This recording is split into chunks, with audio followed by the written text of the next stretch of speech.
when you use intel agencies and law enforcement to illegally go after your political opponents for non-crimes, that is the definition of a conspiracy against rights, a very serious federal civil rights felony under 18 U.S.C.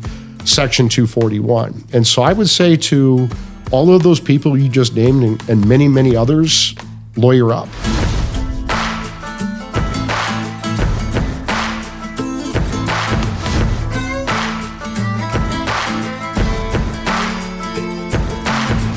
Welcome back to Going Rogue with Lara Logan. My guest today is someone who is at the forefront of President Trump's legal battles, a man who has known the president for some time and who is not afraid to say exactly what he thinks, which is my kind of person. Welcome to the show. Thank you for having me. Mike Davis. Okay, Mike, so can you give us just a little sense of what does it mean? I know you're the founder of the Article 3 Project, which is a conservative legal advocacy group. And that, can you explain what you do? Well, I get on Twitter and I fight with people. I've noticed that. But besides that, so I started the Article 3 Project back in 2019. I was the chief counsel for nominations on the Senate Judiciary Committee. I helped Gorsuch get through the process as my former boss on the Supreme Court. Then you were a clerk for him? I was a law clerk for Justice Gorsuch twice. I was his first clerk back in Denver, Colorado in 2006 or whatever it was. And then 10 years later, I was his first clerk on the Supreme Court as the elderly law clerk, helping him get set up until he got the younger, smarter law clerks to come and replace me. But so I went to the Senate Judiciary Committee to work for Senator Chuck Grassley from Iowa, my home state senator. I was his chief counsel for nominations. I had opened his mail right out of college, and then 17 years later, I was one of his lawyers to help him get President Trump's judicial nominees confirmed, including Justice Kavanaugh. So that was first time around? Yeah, that was in the first 2 years. And I did that for 2 years. And I saw during the Kavanaugh confirmation that the right had a void with someone who had insider experience who was willing to go fight. And so I had those things. I had worked in the Bush 43 White House. I had worked in the Justice Department. I had worked for House Speaker Newt Gingrich. I had worked in the Senate. I've kind of clerked on the 10th Circuit Court of Appeals, clerked for the Supreme Court, worked for a U.S. attorney. So you've had just a little experience. Done it all, just enough to go into these jobs and break all the china and get chased out. But so I saw that we had to set up a group who was willing to fight back against the left. And so that's why I started the Article 3 Project. And what do you mean fight back against the left? What does that mean to you? For me, when you grow up with red hair, you're kind of used to getting into fights and getting punched in the face. So, if you're not getting punched in the face, you don't know what's happening. So I always say the people on the right just need to have thicker skins. We need to stop caring what people think about us. And the Democrats always use race, racism, sexism, homophobia, transphobia, whatever phobia they want to use. We need to stop caring. We need to follow our principles and do what we think is right and get the job done, and who gives a damn what people think about us. Well, it's interesting that you raise that, because right now there is a growing sense among a lot of people, I don't know if you want to call them conservatives on the right, Republicans, Trump supporters, whatever you want to call them. But when you read what people are saying publicly, and you listen, there's this sense of frustration that Republicans, Trump gets elected, everything goes nuts, right? The media screams and shouts every day. In Congress, they're screaming and shouting every day. They're on the streets protesting, screaming and shouting, burning down cities. And it's complete chaos. They do every single thing that they can. Yep. Apparently, every attorney that ever worked for the ACLU or anyone else is busy filing a lawsuit. It's a cacophony. And then Biden gets into office, and where's the right? Yep. We're conservatives. And then, Trump gets back in. It's it feels like the same playbook over and over and over again. And you actually watch people commit crimes like treason and sedition. I mean, there was a real seditious conspiracy that was carried out to undermine Trump in his first term and to undermine a legally elected, take Trump out of it, a legally elected president and the will of the people. And all of those people who were involved in that, they were all active during the Biden administration, and now they're doing it to Trump again. Same people, same playbook. What the hell is the right doing? What the hell are you doing, Mike? Yeah, that's exactly right.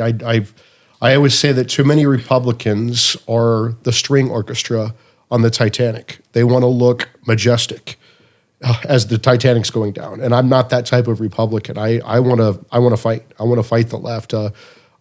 We need to stop being wimps on the right, particularly Republican lawyers. We have to learn how to play the game like the Democrats play the game, use their tactics, and beat them, right? Because the only thing the left respects is power. That is their goal or God, is power on earth, because they're godless mostly. And so their religion or strategy to their goal or God of power is Marxism, but they can't publicly talk about being a Marxist. And so they use various tactics or religious sects to divide and conquer us, whether it's BLM, Antifa, Hamas, 15 pronouns, transgender chaos, anything they can do to divide and conquer our country, that's what they do. It's driven by Soros, it's driven by Obama, it's driven by China, and what they want to do is they want to make us hate each other as a country. They want us to hate our country, and they're going to destroy us from within. It's subversion, right? And I would say to you that it's not just the left or Democrats. There's plenty of that within the Republican side. Yeah, I mean, they're the useful idiots, as I call them. There's or traitors. Yeah, or the traitors, the people who sell out for money, but the rhinos. Yeah, exactly. I mean, you see these on the courts, right? You see these with the judges. You see these radical Obama and Biden activist judges, hardcore leftist, hardcore Marxist. And then you have their useful idiot Republican judges and lawyers who think that this is our parents' and grandparents' Democrat Party still, that these are liberals who love America and just disagree with us on the best way to get there. These are leftists. They hate America. They hate free speech. They believe in censorship under the guise of protecting us from misinformation and disinformation. They hate equality. They believe in equity. We see this with BLM. They hate due process. They believe in politicized and weaponized justice, right? Until Republicans, particularly Republican lawyers, understand what we're up against, we're never going to defeat this. What does it take? I mean, I don't know what it takes for them to understand what we're up against. I mean, when I say we, I don't define myself as Republican or Democrat. I don't define myself in political terms. I get, hammered because anything I say, it gets miscast as being, I'm extreme right wing. I'm whatever they want to say about me. But the reality is, if you believe in freedom today, that makes you right-wing. If you believe in tolerance, that also makes you right-wing. If you believe in equality, somehow that makes you right-wing too. I mean, I don't really know how we got from where we were, from this place where tolerance was sort of the whole idea of the left. And now it's become sort of this extremist value. It's sort of, it's crazy how quickly that has happened, because it really, they built towards that, and then it accelerated. Right. Yep. And I guess it's part of what you would call ambiguity decreasing in information warfare, right? Where there was so much deception involved originally that you didn't see people for who they were. But as ambiguity decreases, you start to see people reveal themselves for who they truly are. Yeah, they really took off their masks after the BLM riots and after the COVID lockdowns. We really saw them for who they are. We saw this during the lawfare against President Trump over the last 4 years. They tried to bankrupt him for non-fraud. They tried to throw him in prison for the rest of his life 4 times for non-crimes. They tried to just illegally, unconstitutionally take him off the ballot. They tried to take off his head. They underfunded his Secret Service protection intentionally. Joe Biden said to put a bullseye on him in the speeches, said he was the gravest threat since Hitler, essentially, put a bullseye on him, and then underfunded his Secret Service protection, almost got him killed twice that we know about, right? And thank God President Trump won this election, because I really think if President Trump would have lost this election, our country would have been over. We would have lost control of the Supreme Court and the federal judiciary, and then it's game over, America. There goes our God-given rights to speak, to worship, to associate, to protect ourselves. Everything was on the line this election. And I grew up Catholic. I'm not a terribly religious person. I still have the Catholic guilt that comes with 13 years of Catholic school. But there is no question in my mind that what happened at Butler, Pennsylvania, he was saved by God. There's no question. No, there's no question. There's no question that bullet went through his ear, because I think we had to see how close it was to understand how close we came to lose everything. And look, and I don't think President Trump is a Bible beater, nor am I. But I think even he would understand. And I think he said this publicly, that he has a higher calling. Now he has to save our country so we can save the world. Anyone who knows me knows I'm pretty particular about the information that I put out there, which means I really only want to bring you information about products from people that I truly believe in. So that means the best products put out by the very best people. And for me, when it comes to nutrition and health, I love what Ascent Nutrition is doing, because I know that they are not going to settle for anything less than the best, and that they really are on a mission to make health accessible to as many people as they can. And how do they do that? Well, for them, it's really important to source organic and wild harvested products that they put a lot of work into finding from some of the cleanest places on earth. Two of the products that I'm really familiar with are the pine needle extract, which actually tastes better than you think, and humic and fulvic acid, which is what I take every day. Both incredibly important for this moment with everything we've been through with COVID, and as we learn more and more about why healthy detoxing is important for gut health and brain function. I also love organic lion's mane and agarikon mushroom powders. The South African me likes the lion's mane part. These can also be good for your pets, your cats and dogs, and no shortage of cats and dogs around this podcast. And if you're a coffee drinker, which I am, they have an organic mold and mycotoxin-free coffee, which is pretty amazing. I actually love the taste of it. I do remember the first time I had their coffee. It was a freezing cold day and was full of rain, and I was very happy to get that hot steaming cup of coffee, which is where I had the pleasure of meeting the founder of Ascent Nutrition, who is a great guy, Lance Shuttler. And what I appreciate about Lance is how aware he is of the bigger picture that's been going on in the world over the last few years, and how he has created these products with that in mind, and how important it is to him to try to protect us from the many different toxins that we've been exposed to. If you want to find out more about what Ascent Nutrition is doing, you can go to goascentnutrition.com/Lara. That's goascentnutrition.com/Lara. I really do want to say a very genuine thank you to Lance for supporting our podcast, for being willing to go rogue with Lara Logan and my team, and for being a supporter of our work. The only question I have is, Lance is willing to go rogue. Are you? The thing that bothers me though, Mike, is you're not wrong. I mean, people saw it. People saw that bullet just miss Trump's head. I mean, it can only be an act of God that does something like that. But how quickly we forget. We still don't even know. Honestly, I spoke to a number of ballistic specialists after that, and not one of them believes that that guy on the roof was the real shooter. They all believe that there was a second shooter. That's what they all told me, and we don't have answers on that. I mean, I think it's extraordinary. We're really in an odd time, because it's like we're in the midst of an undeclared war, but everybody's pretending that things are normal.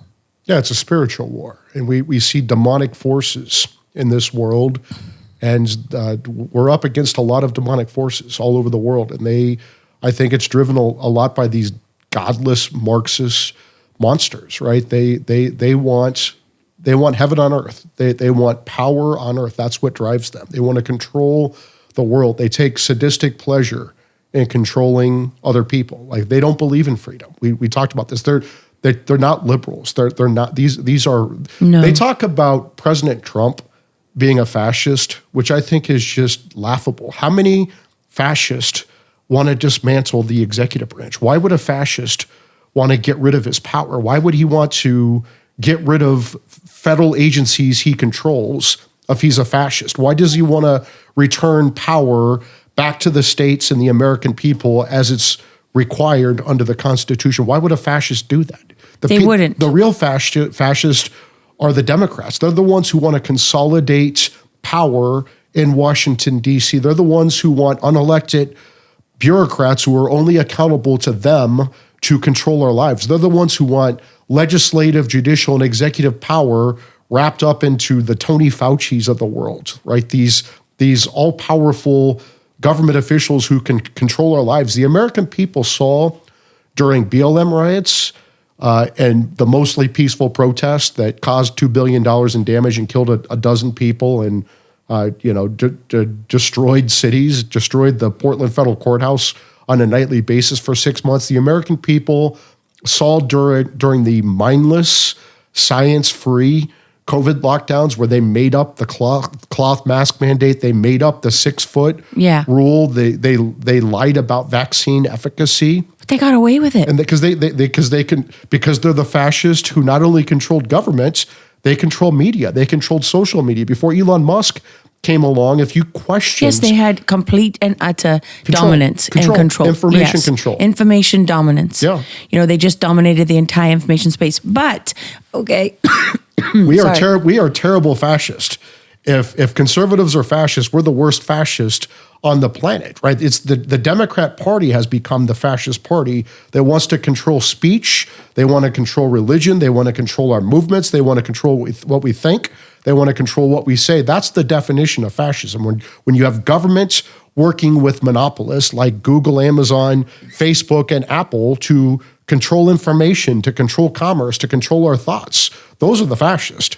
Well, and if you go back and you look at it, everyone just conveniently forgets that the Nazi stands for National Socialists, right? I mean, they were socialists. And if you look at the platforms, neither of them believe in God. Communists are atheists. Fascists don't want you to have a God because they want to be the God, right? Neither of them believe in free markets. They don't believe in free speech. I mean, you start to go down the list and you realize that they have more in common than not. Yeah.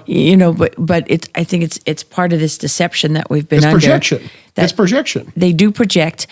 They project their values onto you. So it's just like these are the tactics that they used against Trump when they accused him. What they accused him of doing in Ukraine, Joe Biden had already done. They had already done it. Every single time they accuse him of something, they're projecting their own behavior onto them because attack is the best form of defense.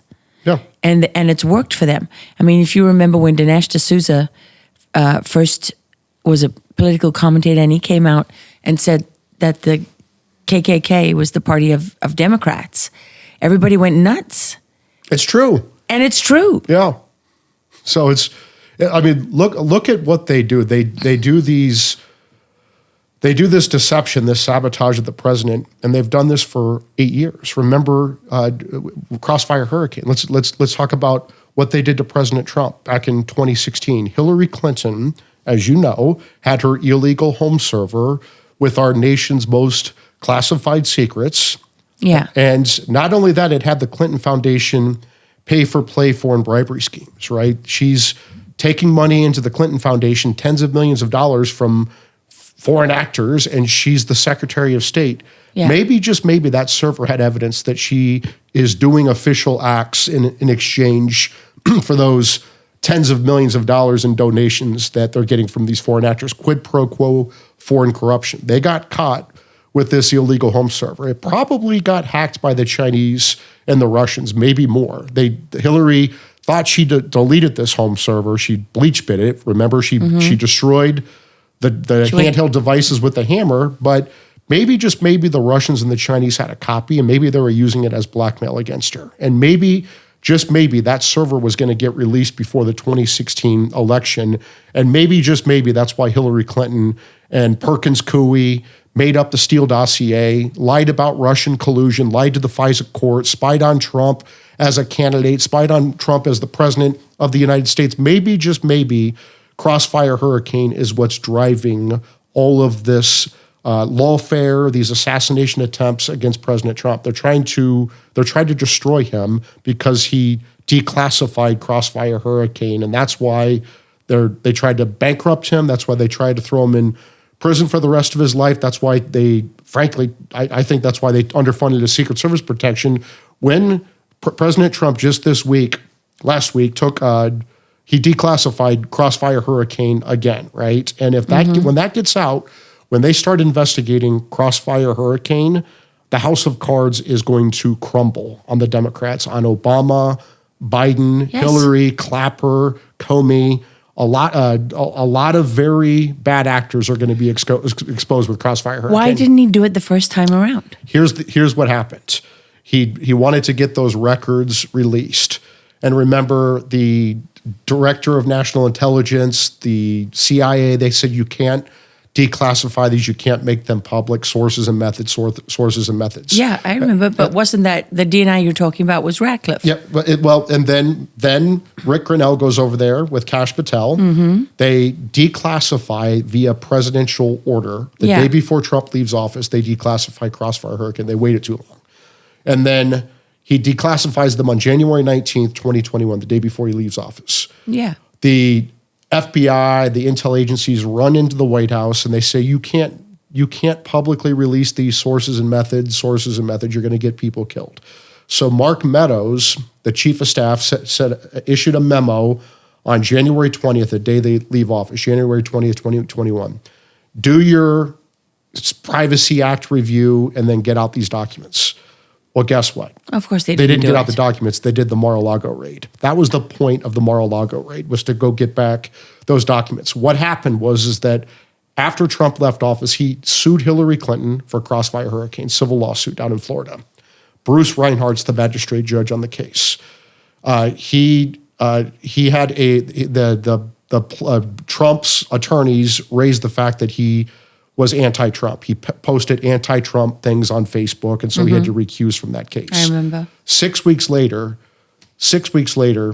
Bruce Reinhart is the magistrate judge who signs the Mar-a-Lago raid, right? So you have the intel officials, Jay Bratt, who went on to work for Jack Smith. You had Jay Bratt working with Bruce Reinhart to do the raid on Mar-a-Lago. How did his recusal issue from 6 weeks prior, where he's trashing President Trump on Facebook in 2017, how did that recusal issue go when he signed that Mar-a-Lago raid? The point of the Mar-a-Lago raid was to get back Crossfire Hurricane. It was not for classified records. Presidents have classified records all the time. They're allowed to have their presidential records, classified or not, under the Presidential Records Act. It doesn't matter whether they're classified. That's why presidents get secure office space, Secret Service protection, security clearances, SCIFs. They get all that because they get to keep their presidential records. They can access their presidential records anytime they want. A presidential record is any document created or received to advise the president. And if the CIA is giving the president a document to advise him, that's a presidential record that the president can access anytime he wants. That's why he has the security clearances. Even when he's not the president anymore. Even when. Now, Biden cut that off for Trump when Trump left, and so Trump just did the same thing for Biden. They lost their security clearances. But at the time, Trump was allowed to have those records, right? Yeah, and you know who wasn't?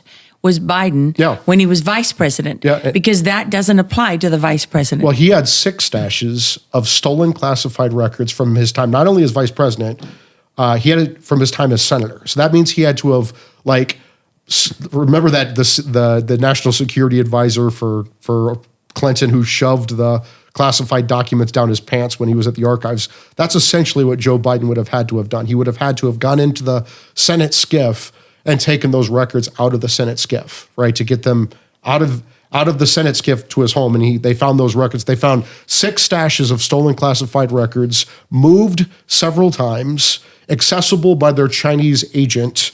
Joe Biden is on tape sharing these classified records with his ghostwriter to publish in a book. Yeah. And he says that these are classified. I'm not supposed to show these to you. He didn't even deny it. And then Hunter is almost certainly using classified records on Ukraine to draft a 23-paragraph memo on Ukraine to secure millions of dollars in Ukraine funding, because when you look at Hunter Biden, when he's not smoking his crack pipe and banging prostitutes, he's clearly a geopolitical expert in Ukraine, right? Obviously, he used stolen classified records to do that. Not a damn thing happens to Biden, because they found this at the same time that they learned about these records that Trump was allowed to have in the office of former president. They keep the Biden thing secret and sweep it under the rug, and then they do the raid on Trump. It's just unbelievable. Okay, so it is unbelievable. And you know what? It really pisses me off. And I'm not alone. Okay, there's many people out there who feel this way. And you know what makes us even angrier?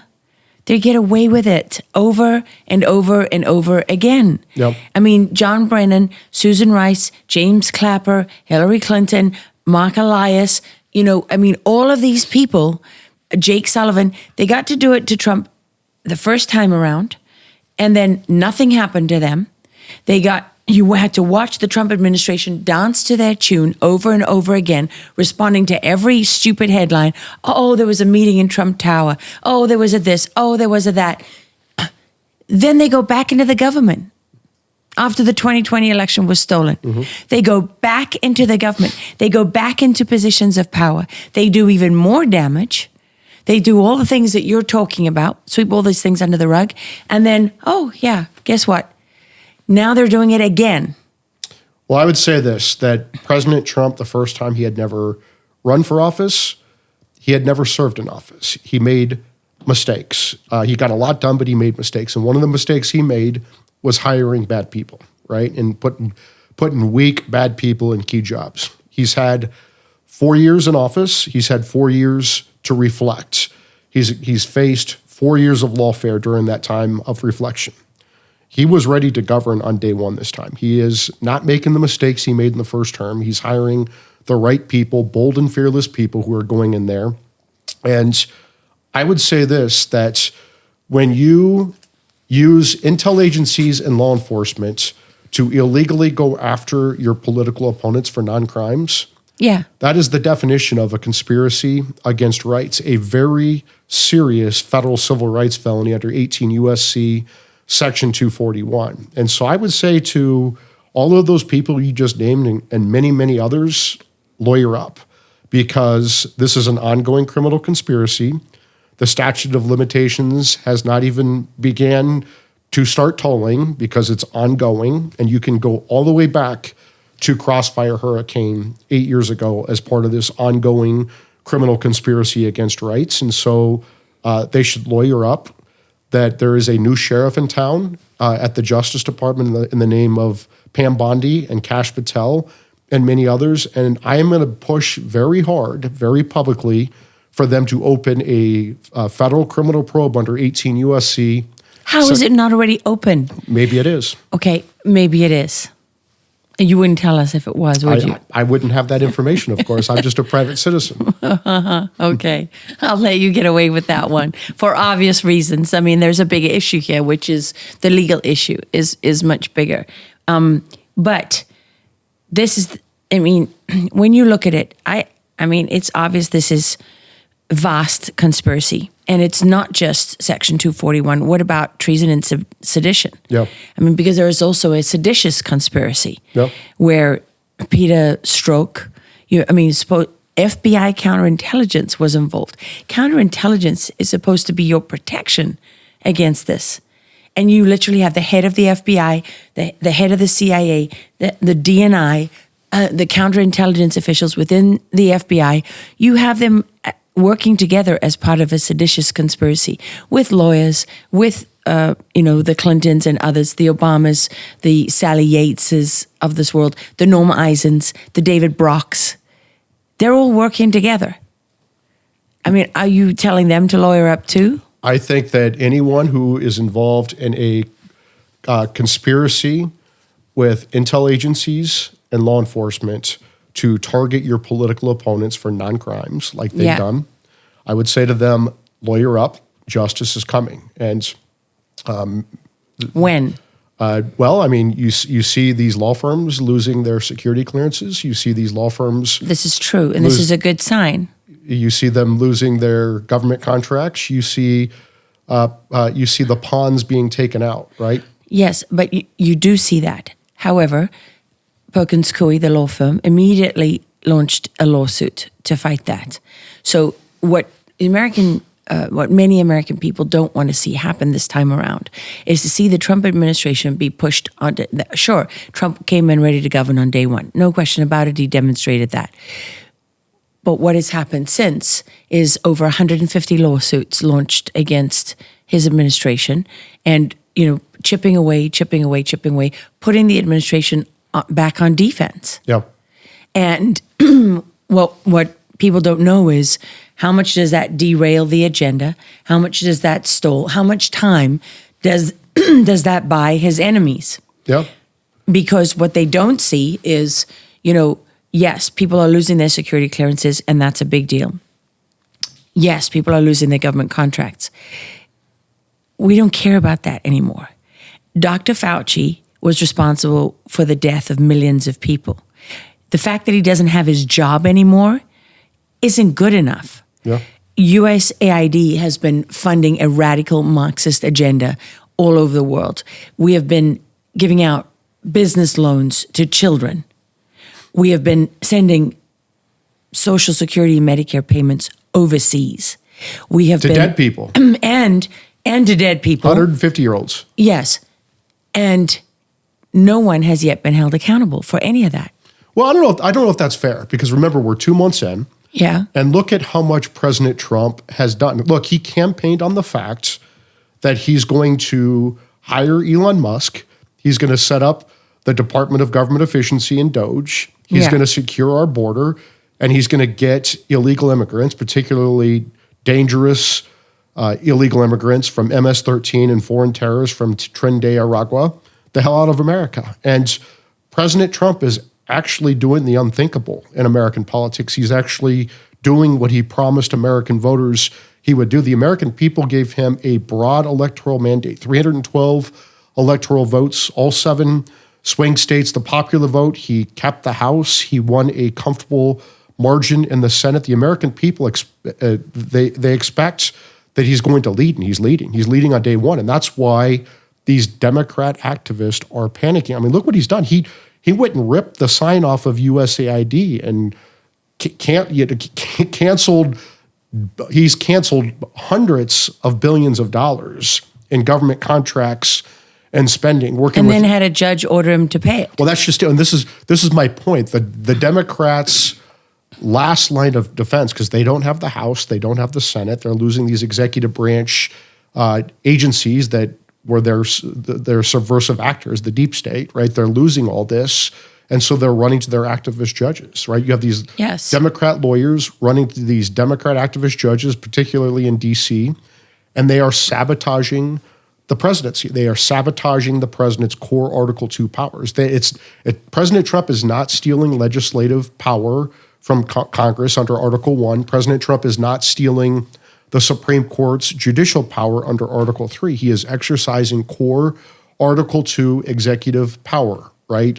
And that's what the American people elected the president to do. And you have these activist judges who are sabotaging the presidency. And I would say this, I've said this very publicly to the Chief Justice, and I clerked on the Supreme Court. I know John Roberts. I like him personally. I disagree with his judicial philosophy, but I like him. I would say this to the Chief Justice. I was the chief counsel for nominations on the Senate Judiciary Committee. I had the oversight portfolio for federal judges. If the Chief Justice does not get his judicial house in order, Congress is going to do it for him. And I'm working very closely right now. What do you mean? How? Through legislation, through cutting their funding, through forcing legislation to cut their power, to doing oversight for impeaching the most radical of these judges who are sabotaging the president and putting our national security in danger. Like, why hasn't that begun? It has. So we had, for example, you had a member of the House who has introduced articles of impeachment against D.C. Obama Judge Andrew Jeb. Ogles? He's one of them. He's the Tennessee guy. There's a new congressman from Texas, Brandon Giles, who introduced articles of impeachment against D.C. Obama Judge Jeb Boasberg, right? Let's look at what Jeb Boasberg did. This is an Obama judge who went into his courthouse a couple Saturdays ago, opened up his courthouse, even though he didn't have the emergency docket that weekend. It was assigned to a different judge. Mm-hmm. He opens up his courthouse during the middle of President Trump's ongoing military intel and law enforcement operation to get the most dangerous terrorist in the Western Hemisphere, Tren de Aragua, along with the most vicious gang in the Western Hemisphere, MS-13, the hell out of America. President Trump was working with one of our key allies, the president of El Salvador, to take these terrorists, to take these vicious gang members into El Salvador. This Judge Boasberg opened a hearing during the middle of this, exposing the military operation, putting American and allied lives in grave danger. We saw the security footprints in El Salvador. We saw hundreds of people in law enforcement, intel, military in El Salvador ready to accept these dangerous terrorists. This judge actually ordered the planes of these terrorists to turn around. This judge didn't know the fuel levels. He didn't know the security footprint we had in America versus El Salvador. Why would we have had that security footprint in America that we saw in El Salvador? Because who would have imagined that a judge would go into his courthouse on a Saturday, publicly sabotage this operation, publicly expose it, and then order planes to turn around, right? I always joke that Judge Boasberg is not qualified to be an air traffic controller under the prior administration because he's not a black transgender woman. So I don't know how he thought he could have ordered this, but he did it anyway. It's unbelievable. It was not only so lawless, it's dangerous. It put American and allied lives in danger. It harmed the president's ability to conduct foreign affairs. Why would another leader want to take the tremendous risk of taking these terrorists and gangbangers into his country if a judge is going to expose it and then make him look like an idiot because he's standing there with hundreds of people awaiting these terrorists and they don't show up, right? I mean, it was so dangerous what this judge did. This is why at the Article 3 Project, we're calling for this judge's impeachment. I've never done that before.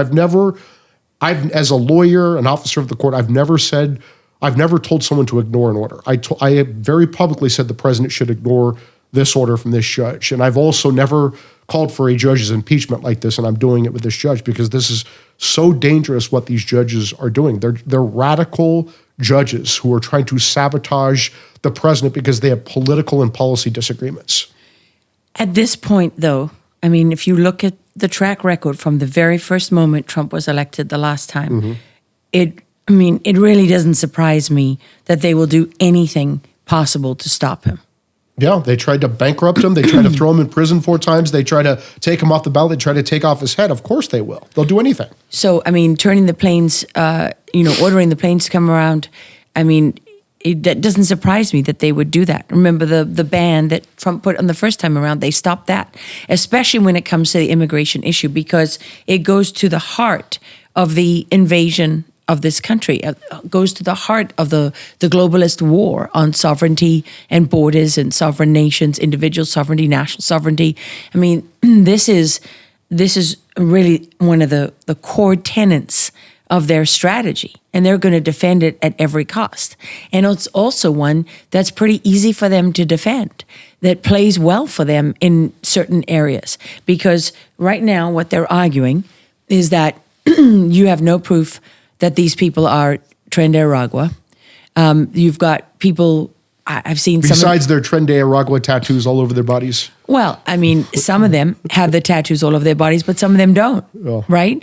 And so there's attorneys representing some of these people that have painted, have posted pictures of them online, showing, look how this sensitive guy, and he's, doing this and doing that, and there's no proof that he is a member of Tren de Aragua. So, now you face this, they're now arguing that, and I think didn't a judge just rule in their favor on this, that you can't remove people without due process, that they get to have, to know if they're accused of being a gang member, what the basis is for that. Sure, there's minimum process, but here's the problem. Judge Boasberg was not the right judge to do this.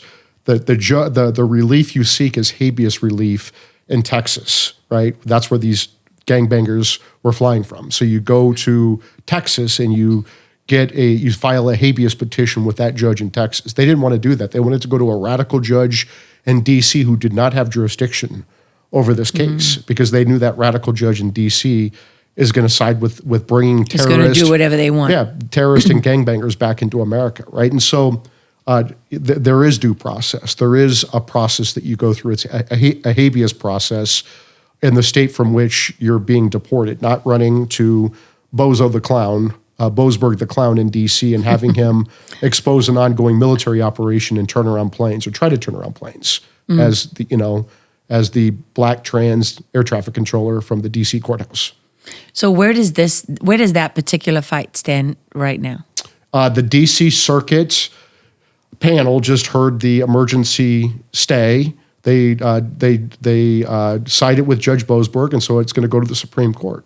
And again, I would say, and the judges just clearly got it wrong. They think that this was a policy change that would be subject to the APA, the Administrative Procedures Act, that would allow the D.C. court to hear this, which is just total nonsense. This is a habeas claim that should have been decided by a Texas judge.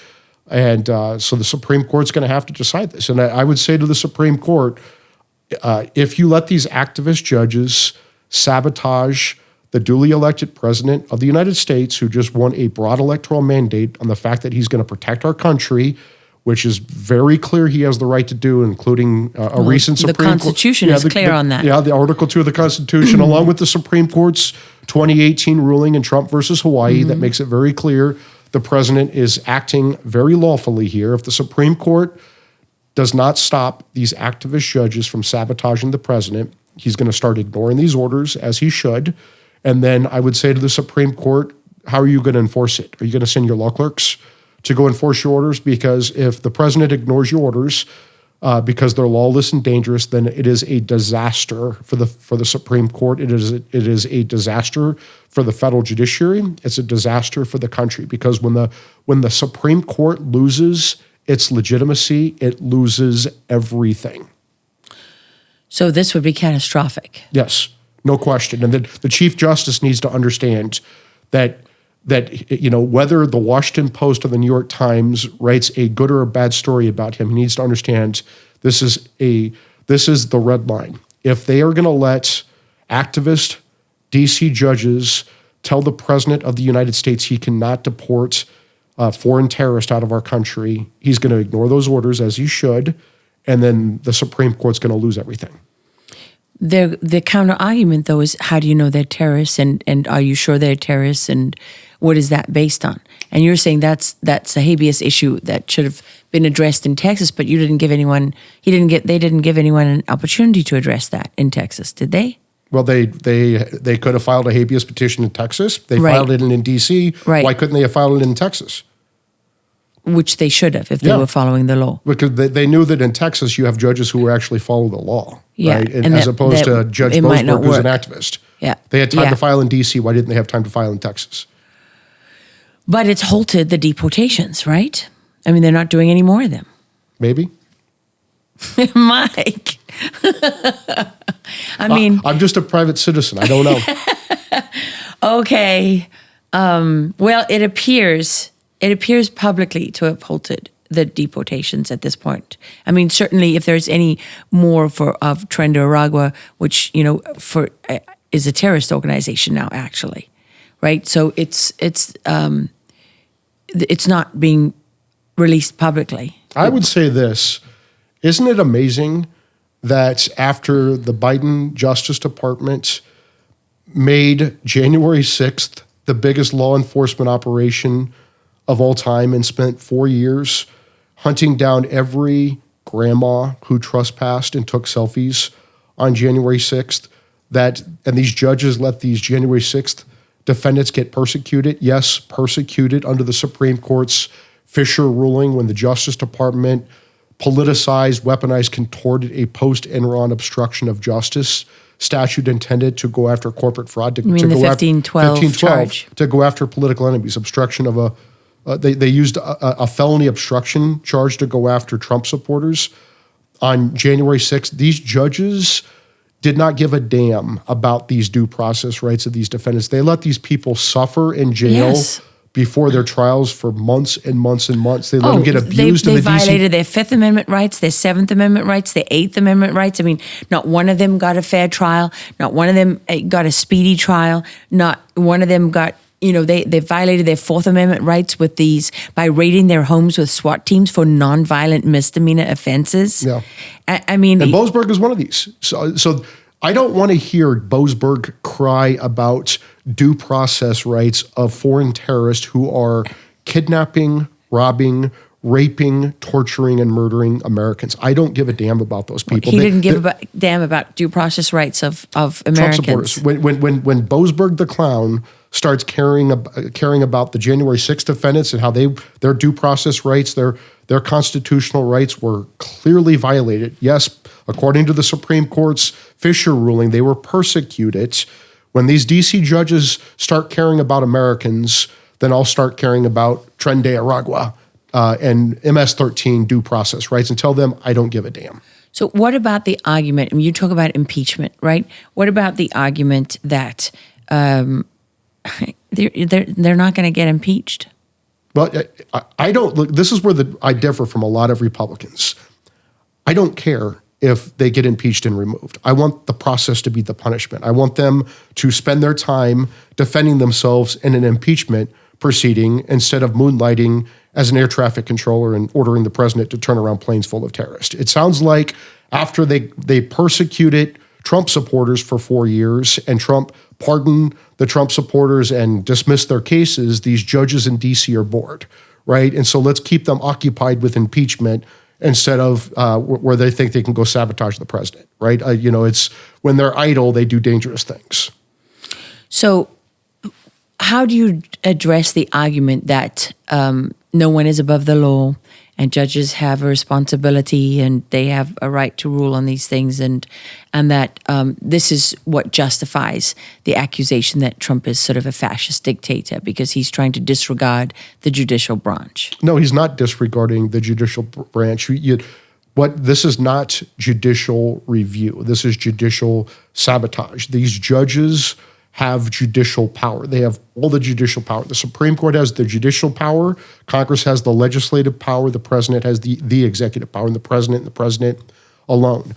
When judges are exercising judicial power, that is deciding cases or controversies of the parties before their court with redressable claims. That's the judicial power, right? Their judicial power is not to issue temporary restraining orders sabotaging the president's core Article 2 powers. It's not to issue nationwide injunctions based upon parties who are not before the court. They don't have that Article 3 power to do that. So this is not judicial power they're exercising. This is judicial sabotage. They're stealing Congress's legislative power by issuing nationwide injunctions, essentially legislating from the bench. They're stealing the president's Article 2 executive power when they're telling the president that he can't do, for example, a national security review of foreign aid, $2 billion in foreign aid, to make sure that we're not funding Hamas terrorists who are killing Americans under the guise of Gazan humanitarian relief, to make sure that we're not funding transgender mice research. Didn't they find that we were? Yeah. We were doing exactly and that. This Judge Ali on the D.C. court, he just got confirmed in the lame duck session, barely got confirmed. He was the bottom of the barrel for Biden's judicial nominees. He's still a Canadian citizen to this day. I don't know how you could be a federal judge and be a foreign citizen. He They bragged that he was the first Muslim and the first Arab on the D.C. federal court, and he issued a temporary restraining order that's supposed to stop something from happening.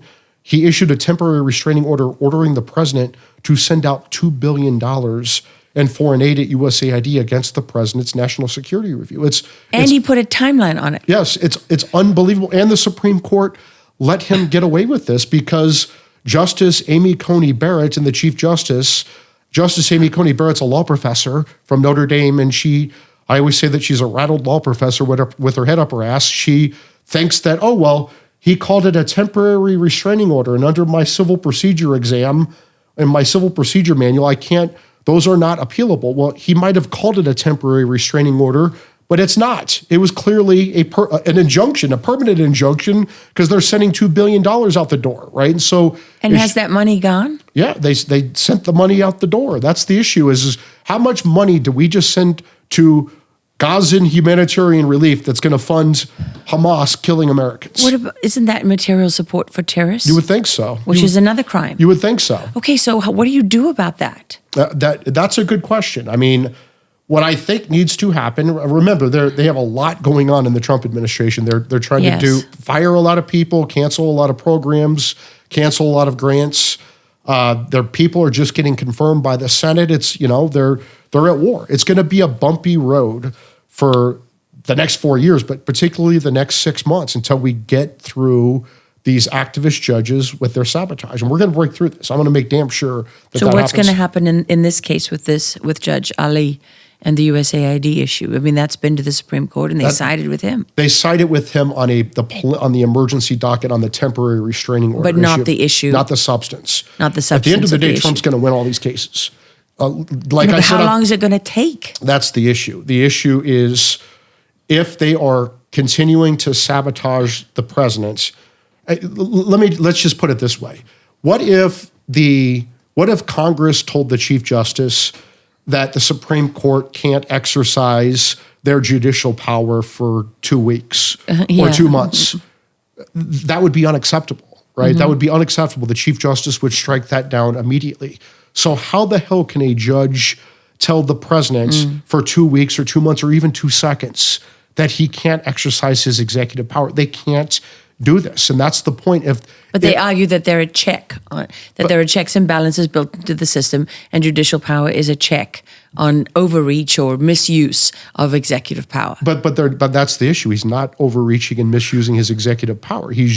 They are trying to sabotage him because they have policy and political disagreements with President Trump. So these judges are trying to stop him over political and policy. Look, he's the president. He can deport terrorists. He's the president. He can review foreign aid. Does he have to prove that they're terrorists? Does he have to prove that they're terrorists? He has to provide a due process, which they did, and then there's habeas relief after that, right? They went through a process. If you read the court's filings, there was affidavits submitted from various government officials, the Secretary of State. There is a process they use. I read those, and it's similar to, what they used to do at the border when people came over, instead of just letting them into the country. Yeah, exactly. It's worse than that. Instead of giving them a CB1 app and putting them on airplanes and putting them up at 4-star hotels, and then not getting rid of them after they rape, murder, and torture, giving them kidnap. phones and all the other things they did. But okay, and let's ask that: why would the Democrats want MS-13 and Tren de Aragua in America if it's not subversion? Why would you want the worst terrorists and criminals in the Western Hemisphere in America, and then not only bring them here and let them cause chaos and not get rid of them, but actually go out of their way to stop the president of the United States and try to turn around the planes when they're in? Why would they do that other than subversion? Well, I mean, the answer lies in the fact, why would you let a guy out of prison 21 times when he was, accused of one violent crime after another? Because they want the chaos. The Marxists need the chaos. This is part of their plan. Well, and why would you ship them to swing districts across the country if you didn't want them to vote? Yeah, right? Well, I always say, let's make a deal with the Democrats. Instead of bringing in 15 million illegal immigrants and having them overwhelm our schools and hospitals and having them take over our social services and having these criminals take over our communities like they did in Colorado and rape and murder and torture people, let's just say to the Democrats, we'll make this easy for you. We know that you're trying to import so you can get more people on the census for more federal funding. We know you're trying to import these illegals so you can have them vote. Why don't we just mail the ballots to them in Central America so we can just avoid the crime and chaos that results from the Democrats mass importing 15 million new voters? Mr. Davis, I want to go back to something that you said about judicial sabotage of Article 2 power. Is that not subversion? Yes. And sedition, right? Which falls under treason and sedition? Well, I mean, I would, if you can, well, I have to be careful because I'm still a lawyer and I don't want to get disbarred yet. But if you are a judge and you're going out of your way to sabotage the president of the United States and issue temporary restraining orders that aren't temporary, to issue nationwide injunctions that are essentially legislation, and you're trying to sabotage the will of the American people who elected the president to go after waste, fraud, and abuse, to secure our border and deport dangerous terrorists. That's subversion. That seems like subversion to me. And what does the statute say? So it depends on the statute. There are conspiracy statutes. You talked about seditious conspiracy. There's conspiracy against rights. There are other statutes like the treason statute. When you're working with foreign enemies and there are two witnesses, you're working with foreign enemies to undermine the president. Would that be like Christopher Steele, the British former spy that was working with the Clinton campaign, and Mark Elias Perkins Coie and Nellie Orr, whose husband Bruce Orr was at the Justice Department? I mean, would that be like working with foreign enemies? It could be, and I would certainly expect, if it hasn't already, that there's going to be an investigation on Crossfire Hurricane, and it's going to go back to the beginning. And I would say to any of these lawyers, any of these prosecutors, any of these federal agents, judges, and any other government official or anyone on the outside of governments who's working with government officials to politicize and weaponize intel agencies and law enforcement to go after your political enemies for non-crimes. That's conspiracy against rights at a minimum. And at a minimum. At a minimum. And that's how you open the investigation under 18 U.S.C. Section 241. And all of those people who could have participated in that conspiracy, I would say to lawyer up. There's also Section 115, right? Well, which one's 115? You're a better lawyer than I am today. No, I'm not. But I think 115 is a treason and sedition. And I just keep coming back to that because, first of all, it's just so frustrating that we have watched clear subversion over and over again. Even if, regardless of, if they were doing this to Joe Biden or Obama or Clinton, I would have to say the same thing. Because if you follow the principle, if you're not following the politics of it, but you're following the principle of it, you can't allow those kind of activities to take place. You can't allow, people in counterintelligence and the FBI to be deciding, to be building insurance policies against the candidate they don't want in the election. You can't have the presidential candidate in an election working with Russian intelligence, to create a fake dossier that a foreign spy brings in, that you have met, by the way, John McCain, Republican members of Congress, carry this over to your law enforcement agencies as participating in this conspiracy, a document that nobody can verify, the unverified dossier, and yet your head of, the CIA, John Brennan at the time, attaches it, to congressional reports in order to make sure. I mean, this is all part of the conspiracy, and these people, if they're not held fully accountable for all of that, forget going down for mail fraud or lying under oath or whatever. They need to be held accountable for a seditious conspiracy, for treason, because that's what they did. They betrayed their country. I would say that Crossfire Hurricane is the biggest scandal in American history. Hillary Clinton, again, got caught with her illegal home server with our nation's secrets, which is espionage, but more problematically was the Clinton Foundation's pay-for-play foreign bribery scheme. She's the Secretary of State. She's doing official acts in exchange for millions of dollars. That's the allegation, right? And so then they made up the Crossfire Hurricane investigation to cover this up. So if this and can I just say one thing about that? Because it was very frustrating to live through this at the time, because apparently there's not a reporter alive that could actually read the law. But just the fact that Hillary Clinton had one server is proof that she broke the law. Yes. Because as anyone who works in the government knows, your systems, your classified and your secret, your secret classified systems have to be kept secret from your non-classified systems. So if Hillary Clinton didn't want to break the law, she would have had to have two servers. Yeah. She would have had to keep by law, those systems have to be completely separate. You cannot store classified and non-classified information on the same server. It's not allowed. Unless it's a classified server. Exactly. That's exactly right. And so she got caught with not only espionage, but foreign bribery and corruption. She destroyed the server. Destroyed evidence. Bit the server. Took the hammer to the phone, so it's obstruction of justice. Violated the Federal Records Keeping Act. Yeah, and so then you say, and the reason lied about everything, and the reason they made up Crossfire Hurricane, because they were worried, like they thought they destroyed this evidence, but they were worried it was going to come out before the 2016 election by the Russians. That's why they made up the Russian collusion hoax, so they can say, you can't believe this story.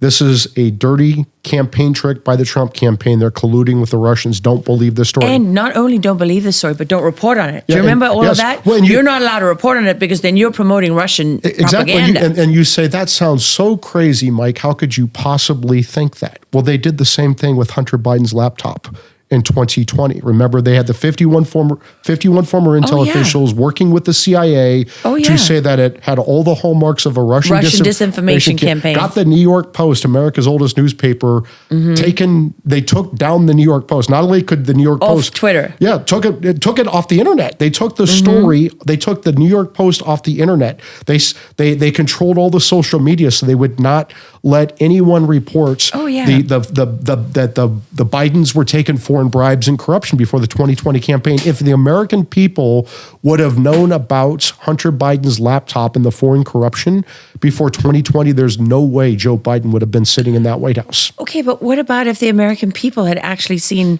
James Comey arrested? Yeah. Or John Brennan, or Hillary Clinton, or any of these people before the 2020 election even happened. Yep. Now, I understand it's a covert war and there's a lot of things that I don't know about and that none of us know about. I get that. It's been very frustrating to have to live through it, not because of politics, but because of principle. Trump has much better, stronger personnel this time, and they're not going to make the mistakes that they made the last time. And that includes at the Justice Department. You're seeing Pam Bondi and Todd Blanche and Emil Bove and others at the Justice Department making very bold moves starting from day one, firing people, closing investigations, opening investigations. Are they firing enough people? Because what I hear is the Justice Department, from multiple people, is rife with people who are just going to say, yes, ma'am, we need to investigate, open investigation into that. Yes, ma'am. They open the investigation and it goes nowhere. Exactly. They stole, and they misrepresent the evidence, and they subvert. It's subversion again and again and again.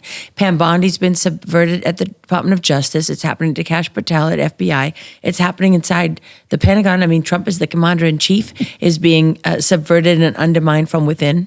By people within those institutions. I mean, the agency, the CIA. You want to talk about the CIA? I mean, seriously, we're in the midst of an intelligence operation, and having Crossfire Hurricane wasn't really a law enforcement operation; was an intelligence operation.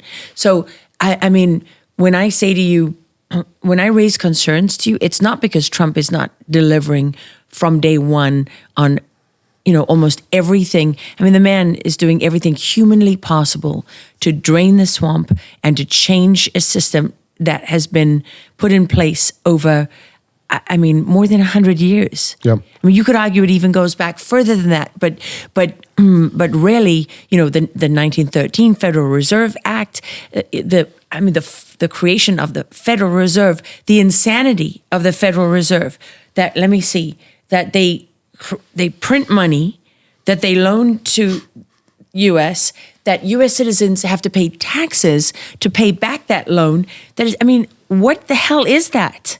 That's nonsense. I would say this. Remember, there are 4 million executive branch employees. There are only 4,000 political appointees. And a lot of those political appointees have to go through the Senate confirmation process. So political appointees to careers is 1,000 to 1, right?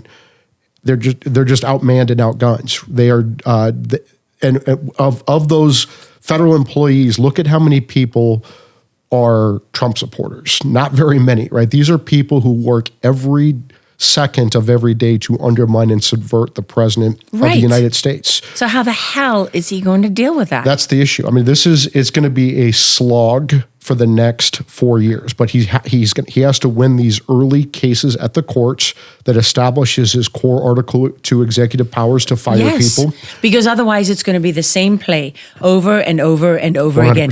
If he does not resolve this issue right now, this is the issue that crippled him the first time around and was never dealt with. Yes. And if it's not dealt with this time, it is a bad sign. Yeah, this is why I am fighting so hard as one of these. Trump didn't have the outside group supporting him the first time like he does now. But that's another thing that doesn't seem to happen. I mean, every time, if you look at the left, there's a pop-up shop, group. I mean, they created pop-up groups just to protest Kavanaugh's hearing, right? They literally do pop-up shops for protests. Whatever the issue happens to be, they'll come up with 50 of them. So they don't have to set up a 501(c) and go through all that paperwork. They just do it under someone else's 501(c) status. And you look at the right, and it's pathetic in comparison. And so that's the issues. We have to get President Trump through these crucial early court battles. Once the Supreme Court steps in and sides with President Trump on these, which I think they will, on the merits, I think it's going to be at least 6-3 on these cases. It should be more, but the 3 left-wing justices are just going to side against Trump almost every time. Oh, you mean Amy Coney Barrett and John Roberts? Is that what you mean by some of those left-wing justices? And maybe Kavanaugh? those justices that apparently have no balls?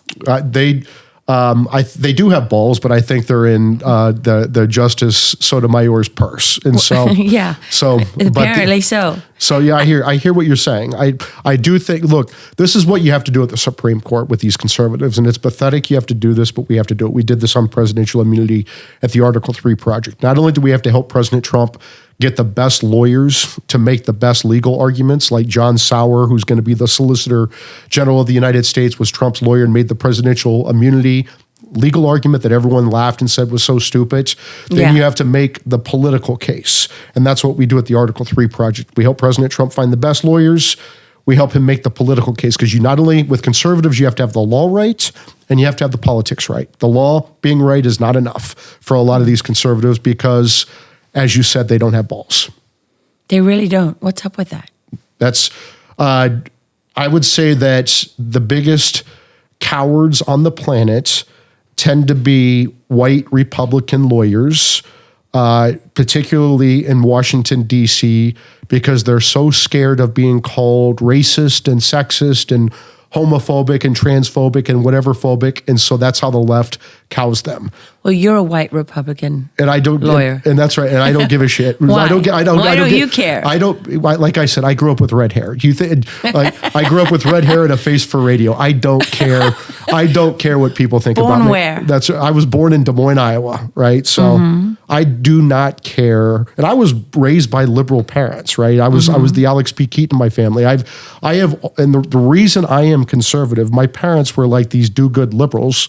And they found the 2 majority-minority schools in Des Moines, Iowa. It's a refugee resettlement state, and there are a couple schools in Des Moines where it's mostly black and mostly Asian, right? And so they sought out those schools. They worked in those schools. They were very involved with those schools. And so I would go with them to these events, and I saw at a very early age that these government programs that are supposed to help these poor, oftentimes minority kids get ahead in life actually trap them in intergenerational poverty. And I thought that was disgusting. And I used to think these are just liberals who mean well and are misguided. Poor execution. Yeah. Good intent, but poor execution. But now I think that a lot of these people, that there are a lot of good liberals who still believe that, but they're controlled by the Marxists. The Marxists want... They've taken over. The Marxists want people trapped in poverty. They want particularly poor black people trapped in poverty. They need a coalition of victims, right? And under Trump, they ran out of victims because everyone was getting ahead under Trump. So they had to create new victims. They had to create BLM. They had to create COVID. They had to create chaos, right? How did BLM come along? I mean, black Americans were doing pretty well under President Trump. The economy was thriving. These inner city schools, that Republicans were providing opportunities, lifelines for these poor black kids trapped in these government schools to go to get a good education, to go to a private school like these politicians send their own kids to. We had crime down. We had unemployment down. It was going very well. And then also, Trump did that program with black universities. Yeah, exactly. Then he had the opportunity zones. Yes, the black Americans were doing well under President Trump. Well, that's why so many of them voted for him the second time around. Well, that's why the Democrats did the BLM riots. They saw the polling. Look, black Americans make up 13% of the population. They vote 95% Democrat, right? If you change that number from 95% to 85%, that's a 1.3% swing in the overall election, right? That changes the outcome of elections. So people say, well, you're never going to win the black vote. You don't need to. If you win 15% of the black vote instead of 5%, you're going to win the president. And the Democrats knew this. This is why they ran the BLM riots. They saw that President Trump's support among black voters was probably at 20%. Well, there's also... there's history there. There's historic precedent because Lenin actually sent his emissaries in the early 1900s. He sent his emissaries across the Western world to identify fissures in various societies. So in Algeria, for example, it was Islam. It was religion. In America, it was race. And so that's why historically, if you look throughout it, even in South Africa, why have struggles for civil rights for black people always been so closely aligned with Marxism? Well, that's an age-old strategy where they co-opted the struggle for equal rights and justice and all that. And you know this from your time in growing up in South Africa. Of course. Now you saw it was supposed to be equality. Now you have these Marxists hunting down and killing white farmers in South Africa. Kill the Boers, right? Marxists pretend like they're something they're not. They pretend like they believe in equality and due process and free speech and all of those things that we all believe in. They rely on deception. Yes. They rely on deception because if, for example, Hugo Chavez in Venezuela, if he told everybody, when I finish stealing the oil money, when I finish stealing everything else, I'm just going to keep going. My family is going to be richer than ever, and 80% of you are going to live below the poverty line. In fact, you're going to be scratching through trash cans looking for food. And, oh, by the way, you're not going to have any freedom or rights. We're going to disappear tens of, thousands of people every year. Some of you will just disappear in prison and die. We're going to rape with impunity, and we're going to kill whoever we want. And you're not going to be able to do anything about it. No one would vote for that. Yeah. Nobody would vote for that. That's why they lie about it. They have to lie about it. So they have to pretend it's about, making sure. It works as an idea because, ironically, as human beings, if you say to any kid, well, do you think everybody should have an education and a home? Nobody should be homeless. Nobody should suffer. I mean, what would you say to that? Yes. That sounds like a great system. Yeah. I believe in that. But what they don't do is what, like my dad would do. I never forget, after school, we would go to this one little cafe sometimes, and I would get a toasted scone and with butter. And my dad said, did you see what that costs? He said to me the one day, I said, why do they charge so much for that? Right? It's just one scone. And then my dad went through the whole process of, the labor that it took, the ingredients that it took, the transporting of it. And he broke down all the costs of what it takes to make that item and then, and everything that it went through before it reached the table and why it cost that much. And next time you said, I want 2 scones. Well, I never forgot it. Yeah. I never forgot it, and I never wanted to be a business person because of it. Because I was like, well, I don't want to deal with that. I'm just going to be a loudmouth, right? I'm a loudmouth on Twitter as a lawyer because I can't do math, and so I don't want to do business stuff. But it's, I hear you. You're talking about deception. They're not going to show who they really are. But what actually surprised me over the last 4 years is they did take off the mask. They got overconfident. They, like with the BLM, with the Antifa, with the Hamas riots, they got too confident. Well, their hand was forced. Yeah. Right, but their hand was forced by the things that you described. Like when you really have people thriving economically, everyone knows the economy is always, one of the number one issues in any election, right? Mm-hmm. So they had to resort to those things because Trump would have just walked into office in a landslide. Yep. And so they had to create the perception of chaos. They had to manufacture the chaos. I mean, that's how the Nazis got the Chancellor of Bavaria, in Germany, to hand over the keys, right? They created chaos.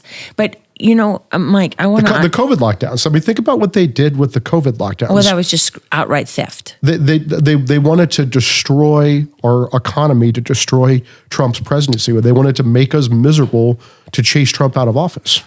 Well, they really needed that to change the election laws so they could use the mail-in ballots to steal it. Yeah, because and what was so great about changing illegally, unconstitutionally, changing election laws in violation. Another crime they got away with. Exactly, in violation of the Elections Clause.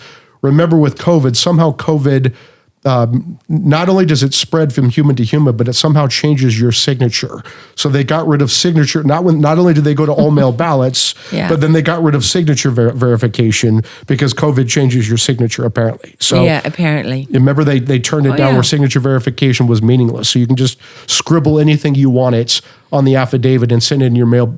Yes, you just have to look at signature verification in a court of law, in a criminal case, and then you look at what they do in the elections, and it's a joke. Yeah, it's literally a joke. Okay, but something I want to ask you about, who's behind the lawfare? It doesn't just happen.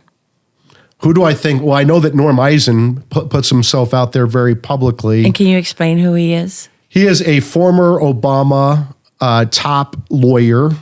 He's a buddy of Obama's. He's a wealthy guy in D.C. and he puts himself out there as the puppet master of these lawyers, of these plaintiffs, of these agents, who kind of is the mastermind of this lawfare. Well, he took over at CREW, right? With Citizens for Responsibility and Ethics, that organization in D.C.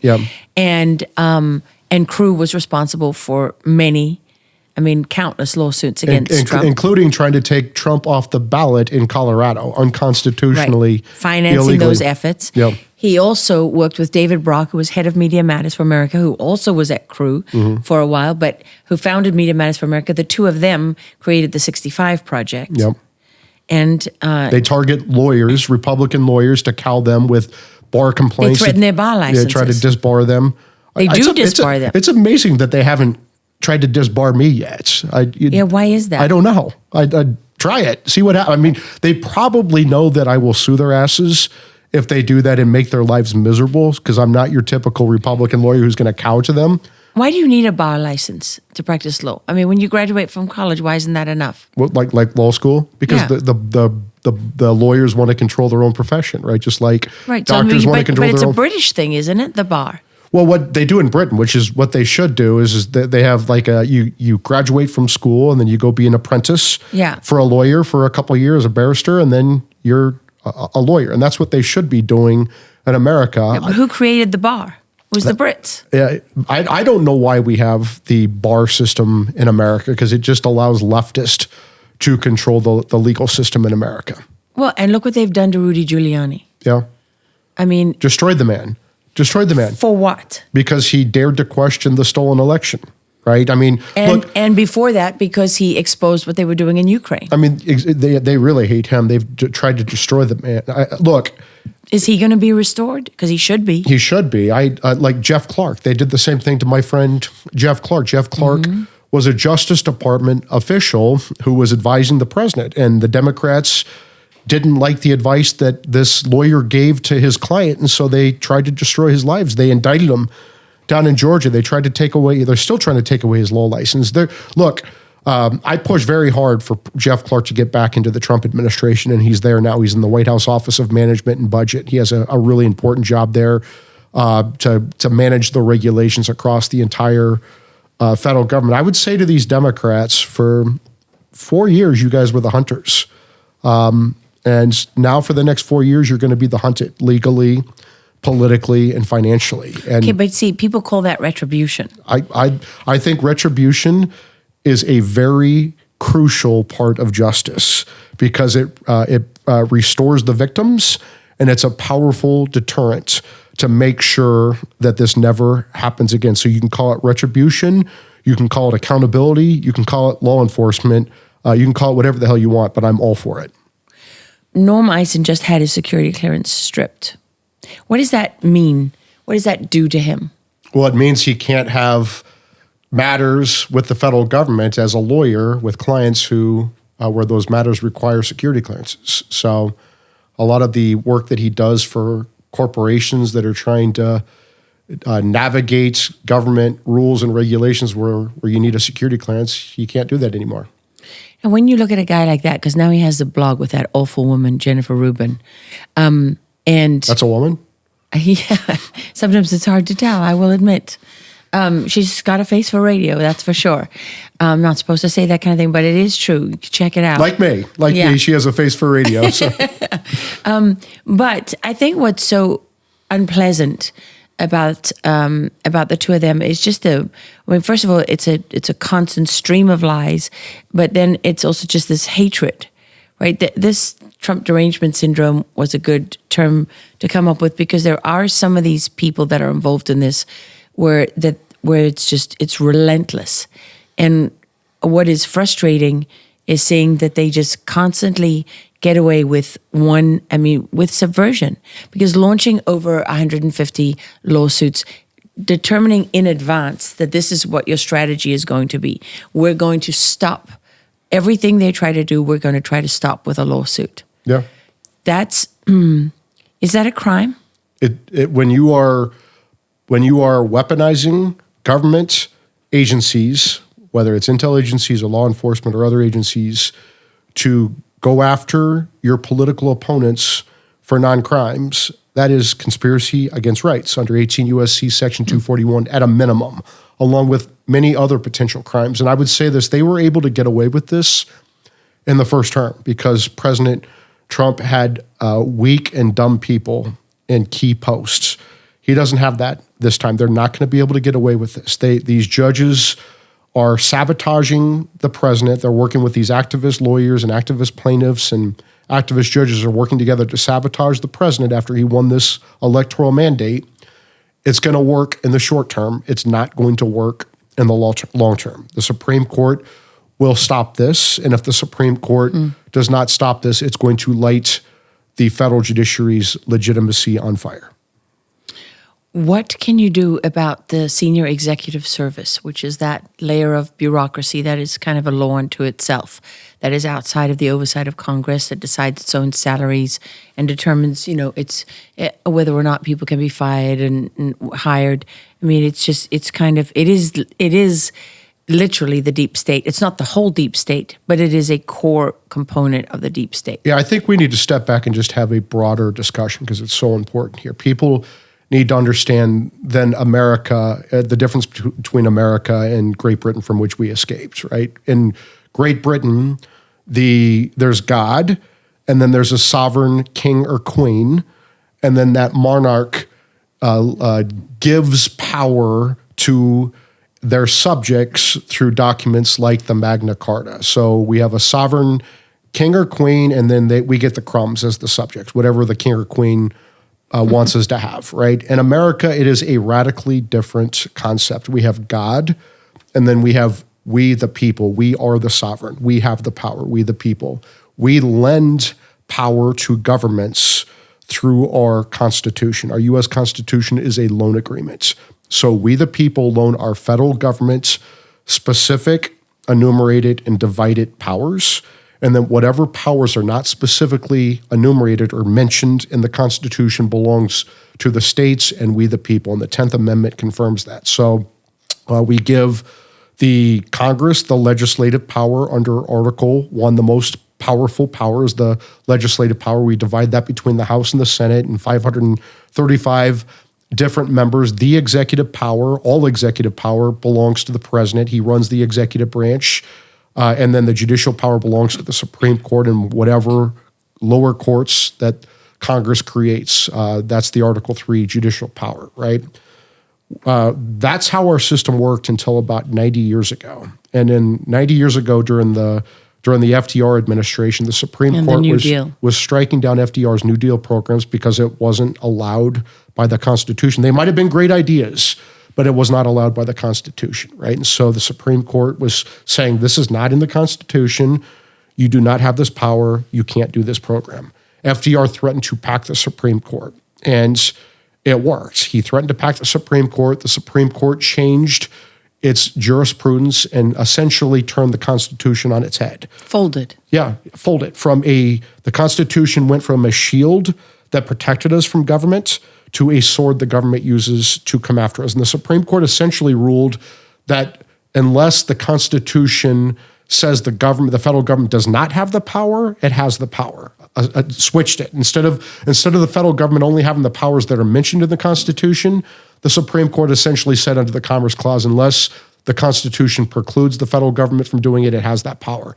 And then not only did the federal government get all these powers that belong to states and the people, they consolidated all the legislative power, a lot of the legislative power and a lot of the judicial power into unelected bureaucrats in the executive branch. And then they separated those bureaucrats and made them essentially untouchable by the president. So you have power that doesn't belong to the federal government, power that belongs to Congress, power that belongs to the Supreme Court, all in these unelected, unaccountable bureaucrats who the president can't hire, the president can't fire, the president can't control. That is the definition of tyranny. If you're a fascist, that's what you would want. You would want the Tony Fauci's of the world to make all the decisions in your life, like we saw during COVID, where we had to be 6 feet away from people, even though that was not based at all on the science, and it really disrupted our lives, particularly kids' lives, that they couldn't be in schools, particularly poor Black kids who Democrats pretend to care about.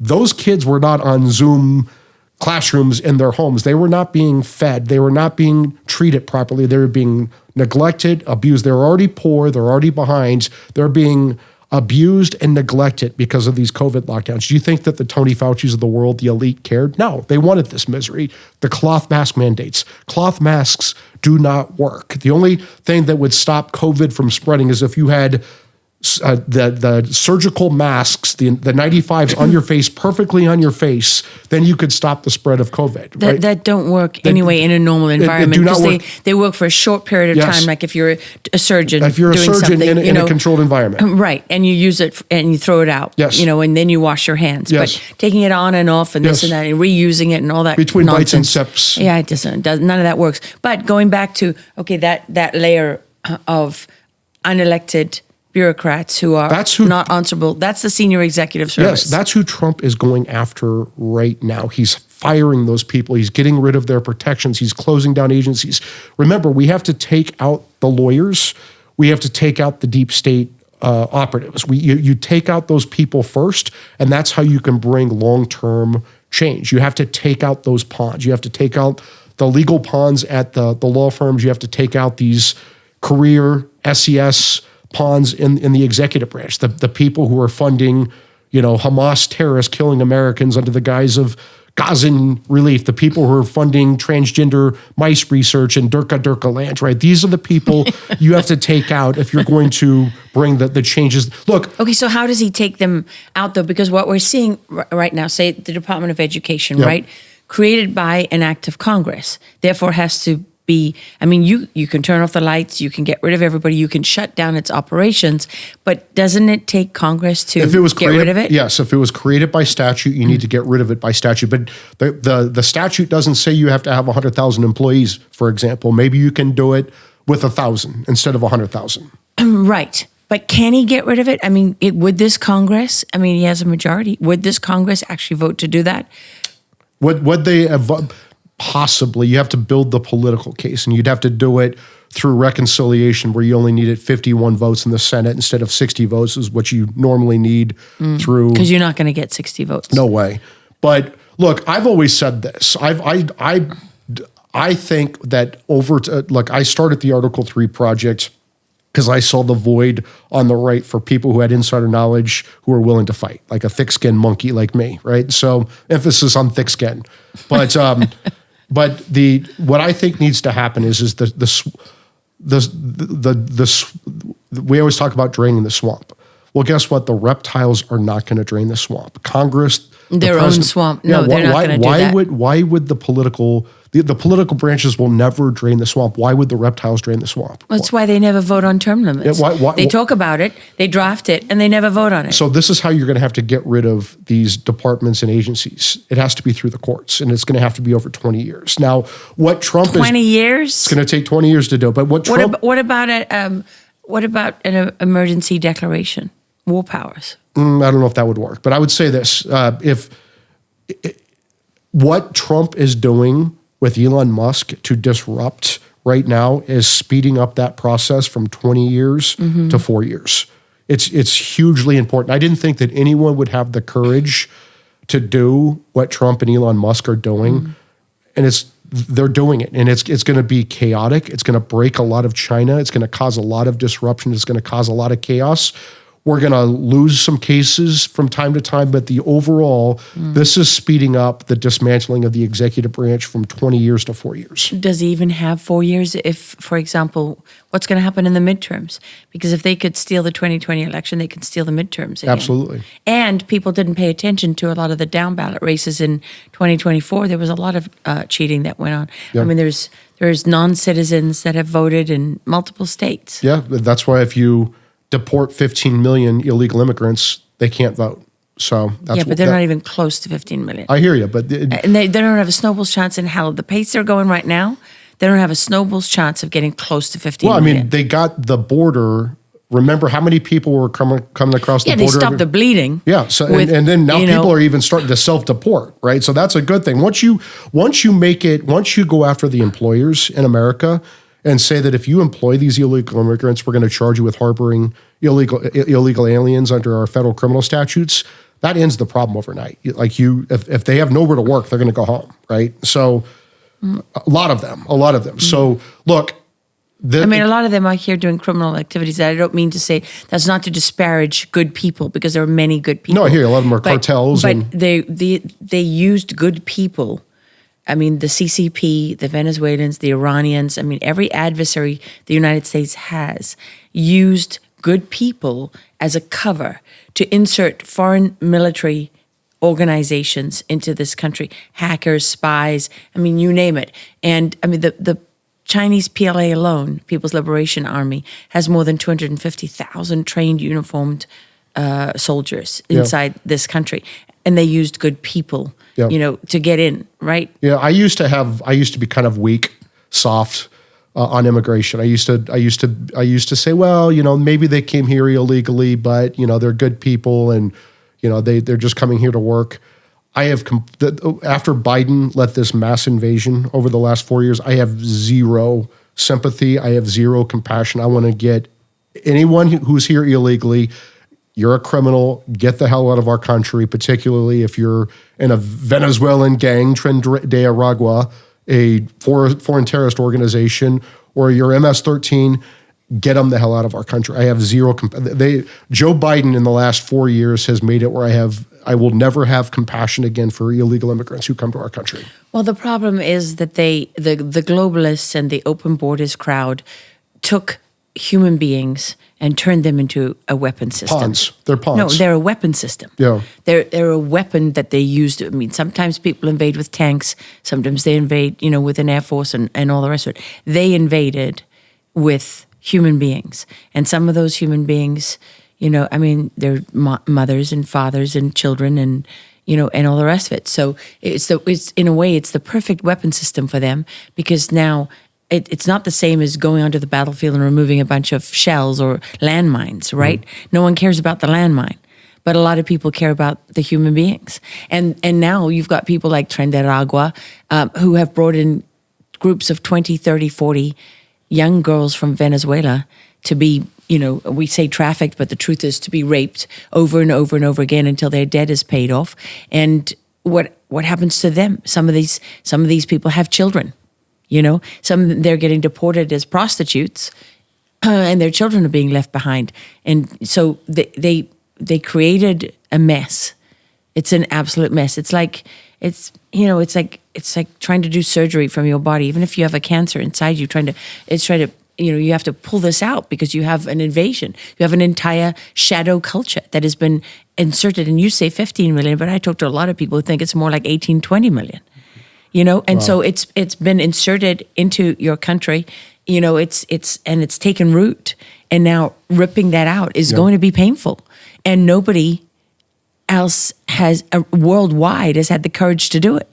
I mean, because there are plenty of people in Europe that are looking at this and seeing, if Trump can do it, we can do it. Well, right? it's even worse in Europe because you have Islamists who have gone into Europe, and there's a difference between Muslims and Islamists.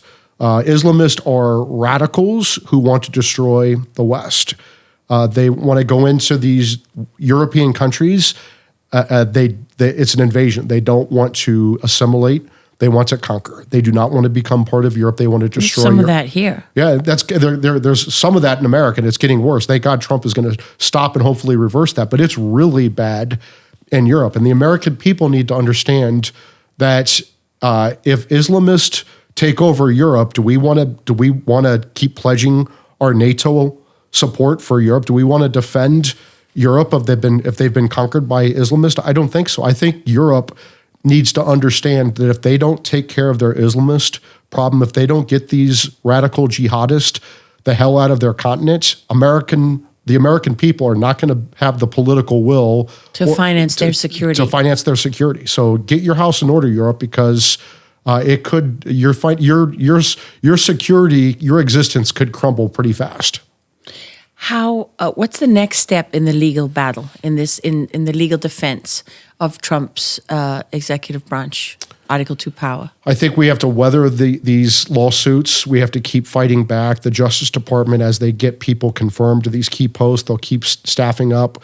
They put us on defense for a couple months here, but we're going to be... That's annoying. Yeah, it is annoying. That's sabotage. That's what they did for 4 years with Crossfire Hurricane the first time. How are you going to get the SES people out if they're kind of a law unto themselves? Yeah, I know that, for example, Emil Bove was the acting deputy attorney general until Todd Blanche got confirmed, and I love Emil Bove. If you think I'm a savage, you should go meet Emil Bove. He is a savage. He looks like a serial killer. He's an awesome guy, and he's a political serial killer. He's done a lot of work already at the Justice Department, getting rid of people who were bad actors or just wasteful lawyers. And how many people at the Justice Department are like that, do you think?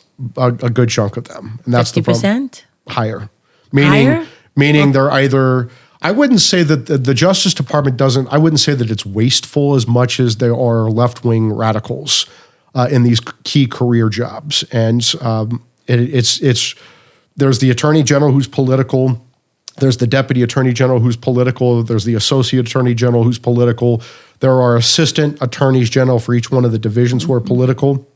There's the FBI Director, Cash, is political. But then most of 95% of the people who work for those top officials, 95% of the department, maybe even more, are career, right? And so that's the problem is these career ranks are full of left-wing radicals, particularly in the management branches, the chiefs of the litigating divisions, the assistant chiefs of the litigating divisions.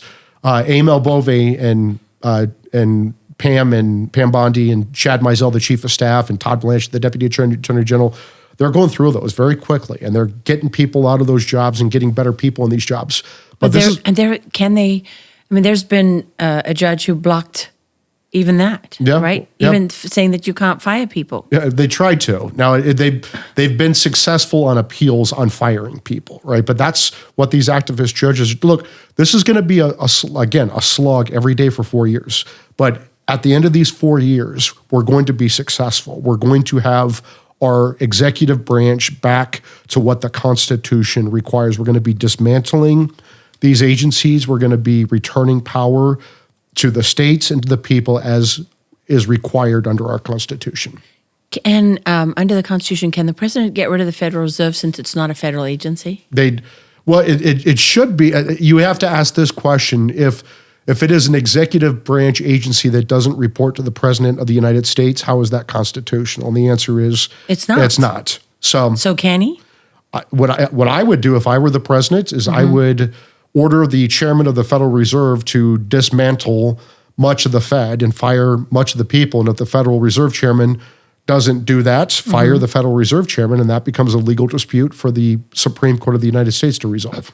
What about the IRS? Because that's a corporation too. Also not a federal agency, correct? I'm not a fan of the IRS. I don't know about you. It sounds like those 87,000 new IRS agents under Biden might be turning into immigration officials. And maybe those IRS agents might be changing diapers on the southern border instead of terrorizing small businesses across America.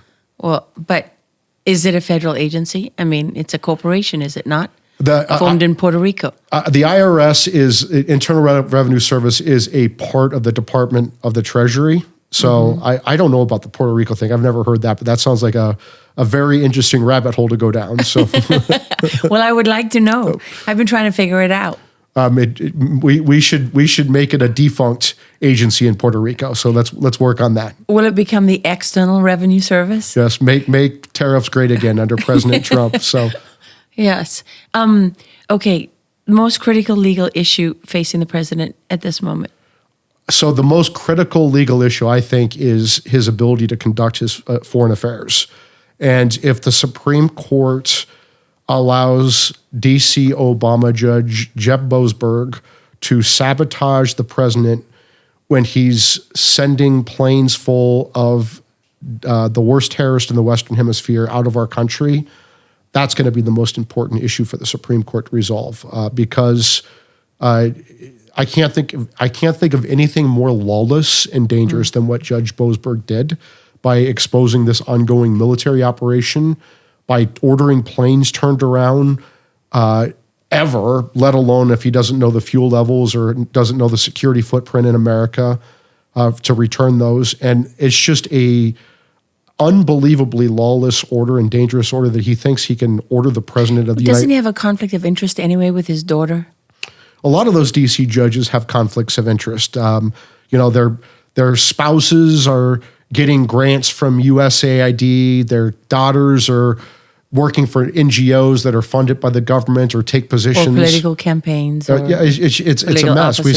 We saw that with Judge Juan Merchan's daughter in New York for that bogus criminal trial against Trump, where another winner, judge. Yeah, exactly. Another Marxist judge. I can't remember what Marxist hellhole from which he came, Columbia maybe, and so from which he crawled. Yes, from which he crawled. His daughter Lauren was raising money off of that criminal trial, and he should have recused, but instead of recusing, he threatened to throw Trump in jail if he raised the fact that Lauren Merchan's raising money off the trial. It's unbelievable corruption of the judiciary. And at the Article 3 Project, we're going to make damn sure that the American people are educated and engaged on these issues. Is Fannie Willis done?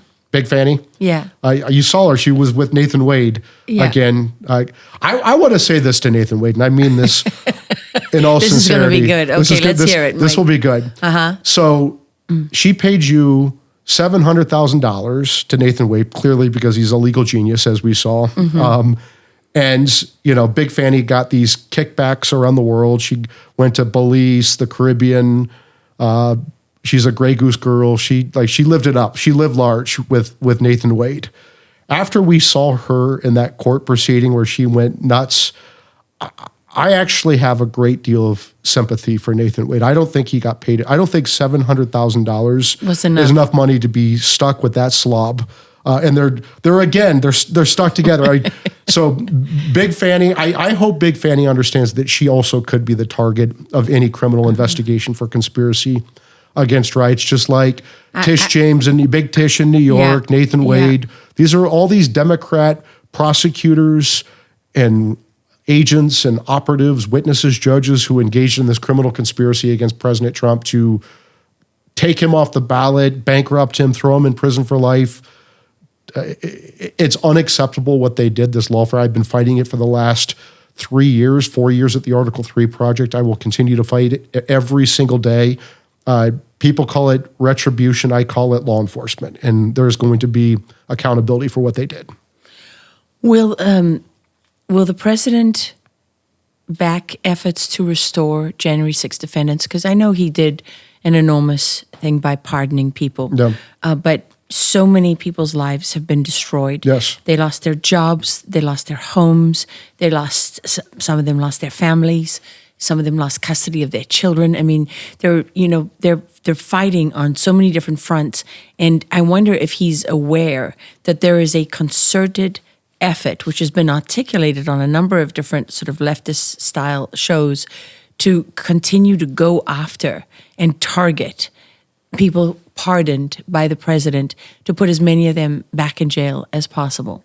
I would say that there is a civil rights division at the Justice Department. Mm-hmm. Harmeet Dillon is going to be the head of that civil rights division, and I guarantee you that Harmeet Dillon and Todd Blanche and Pam Bondi and Emil Bove and others are not going to put up with that. They will be prosecuted under our civil rights laws if that happens. The Justice Department, I'm going to keep pushing this, and I think it's going to happen. There's a victims fund at the Justice Department that they can use to help these January 6th people who were persecuted. Remember, January 6th was a lawful protest permitted by the National Park Service that devolved into a riot. And what the Democrats did with January 6th, some would say a Fedsurrection, some would say that the feds instigated it to cover up the stolen election in 2020. And I tend to agree with that assessment, but separate from that. What they did on January 6th is they said it was an insurrection, even though no one was charged with insurrection. How many insurrectionists go into a nation's capital unarmed, walk through velvet ropes, follow police direction, take selfies, and walk out? That's not an insurrection. And I guarantee you Trump supporters have guns. So if they wanted to actually do an insurrection, they would have done an insurrection. So the Biden regime teaming up with weak, idiotic, fake Republicans like Liz Cheney and Adam Kinzinger and Mitch McConnell. Shameful what these guys did. They had to get rid of Trump. They had to get rid of MAGA. They had to get rid of Trumpism. So they made their lives living hell. They persecuted these defendants, and the Supreme Court made that very clear in the Fisher case. They should have been. Their people should have been. There were three categories of people who were there that day. There were the people who were outside, and they were peaceful, and even if you don't like them, even if you think they're crazy, they have an absolute First Amendment right to be there. Then there are people who trespassed, and they should be charged with trespass. And then there were people who were violent, and they should have been charged more harshly. Instead, everyone got lumped together as an insurrectionist, and they brought bullshit charges, pardon my language, against these defendants, made up charges like the 1512 obstruction charge, post-in-run obstruction charge. They put people in prison for months before their trials, even sometimes years. Solitary confinement made these people's lives a living hell while they gave terrorized them actually. While they gave amnesty to the much more deadly and destructive BLM and Antifa and Hamas rioters. Well, and I would also argue with your definition of the trespassing charge. No, I hear you. Some people were let in. Well, many people were let in, and also, as you said, the Park Service permitted rallies at there. So you had people like Jeremy Brown, who had been a member of the Oath Keepers for a couple of weeks, who was asked to do security for a VIP speaker. Yep. There was some African American woman who was speaking, and her mother was there, and she needed security, so he did security for her. He literally didn't even go into the building, and he was charged with trespassing. Yeah, well, remember this. I was the staff leader for the Kavanaugh confirmation. We had people disrupt those proceedings, threaten senators, threaten staffs, disrupt the committee hearings, disrupt the vote on the floor. And none of them were charged. They weren't charged with anything. No. If they were, they got a $15 fine. Right? And by the way, every single January 6th defendant was denied a First Amendment defense. Yeah. By the same pool of judges, including Boasberg and Marchand, and I don't know if it was Marchand. Marchand's in New York, but it was Boasberg. Yeah, it was Boasberg, and it was there were a few others. Chutkan and all the the same crew, the Marxist Obama and Biden judges and the weak Republican judges who presided over hundreds and hundreds of cases. And in the meantime, you have you have protesters during the Trump administration attack the White House, burn the Secret Service guard station, torch St. John's Church, injure Secret Service, beat up the Secret Service, beat up Rand Paul as he's leaving the White House meeting. Not a U.S. senator, nothing happens.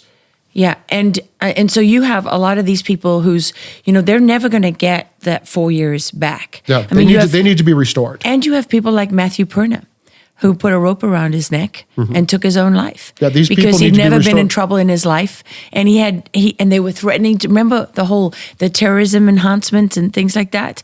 So when, the Justice Department, because they can't charge you with terrorism, they're just going to add an enhancement to your sentencing to bump you up a category so that they can put you in jail for longer. What the hell is that? Well, remember, very early on in this administration, Emil Bove, the political mass murderer, fired all these January 6th prosecutors, walked them out the door. But those judges are still there. I hear you. Why are those judges still there? Well, that's a very good question. I actually think, and I've been calling for this, I think Congress needs to dismantle the D.C. District Court. I think it's been lost to the Marxist judges and the weak Republicans who go along with it. These judges, this court is out of control. What about Southern District of New York? It's not as bad as DC, but pretty sure, bad, though. Put it on the list. Any other judges you don't like, we'll put them on the list. Okay. Emil, we need to add another judge to the list. So, but no, we need to dismantle this is what I propose. This is what I think needs to happen. There's a federal court in DC, the U.S. District Court, with all these bad judges. There's the DC Superior Court that handles like state matters, the DC street crimes, the DC civil cases that are like if you were in a state court. There are a whole bunch of vacancies on this DC Superior Court. It's an unconstitutional court. These local Democrats get to pick the judges. The president just has to rubber stamp one of the 3 picks recommended by the local Democrat, leftist. So what I think Congress should do is get rid of the DC Superior Court, make these DC District Court judges who have lifetime tenure, make them do DC street crimes, and then all other federal cases should be randomly assigned to a federal judge across the country. So they bring them in for a case or, for 2 months, 3 months, whatever they want to do, sit by designation. That way we are randomly drawing judges from around the country instead of these Marxist DC radicals and the weak Republican DC judges. Is that realistic? Yeah. Do you think you can get that through I'm Congress? I'm working with Senator Grassley's office, my former boss, the chairman of the Judiciary Committee, Senator Mike Lee, House Judiciary members. I'm working on that legislation right now. Okay. So, well, good luck with that. We're going to check back with you. Thank you. Mike. Keep me on task. Yeah, and if you can talk about any of those things you can't talk about now, you just let us know. Okay, let's talk about it. Let's talk about who we're firing next. And no, I'm kidding. We're not doing that. Well, thank you very, very much for being here. I know we got to get you to the airport. Yeah, thank you. And thank you to Joe for taking me out to dinner and feeding me too many drinks last night. You know that I'm the Irish guy. So, but thank you for having me. This is Texas is a great place and with great people. So thank you. Thanks for going rogue. Okay.